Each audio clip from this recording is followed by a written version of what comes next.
Ինչպես արդեն տեղեկացրել էի, այսօր գտնվում ենք Գեղարքունիքի մարզում, ճանապարհին մի պահ կանգ առանք։ Իմ դիմացը գտնվում են Վարդենիսի լեռները։ Սրանք այն հատվածն են, որոնք 21 թվականին Նիկոլ Փաշինյանը ասաց, որ ինչ կարիք կա ձյունոց սարերի համար պայքարել եւ հանձնեց Ադրբեջանին, եւ այս դիմացի բարձրադիր լեռները այժմ գտնվում են Ադրբեջանի հսկողության տակ եւ մինչեւ Արցախի հանձնելը, եթե ադրբեջանական զորքերը մեր սահմանը Վարդենիսից 50 կիլոմետր հեռու է, իսկ հիմա Վարդենիսի բարձրադիր լեռները։ Դիմացս Սևանա լիճն է, որի նկատմամբ Ադրբեջանը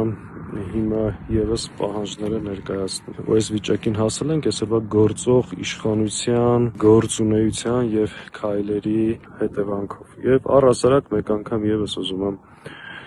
հիշեցնել, որ Ադրբեջանի պահանջները հայ ժողովրդի նկատմամբ միայն տարածքային չեն, դրանց խնդիրը առհասարակ մեր հայկական ինքնության հետ է, իսկ հայկական ինքնության դեմ պայքարող հիմնական գործիքը այսօրվա Նիկոլի ռեժիմն է, որի արտադրությունը պետք է կանխենք։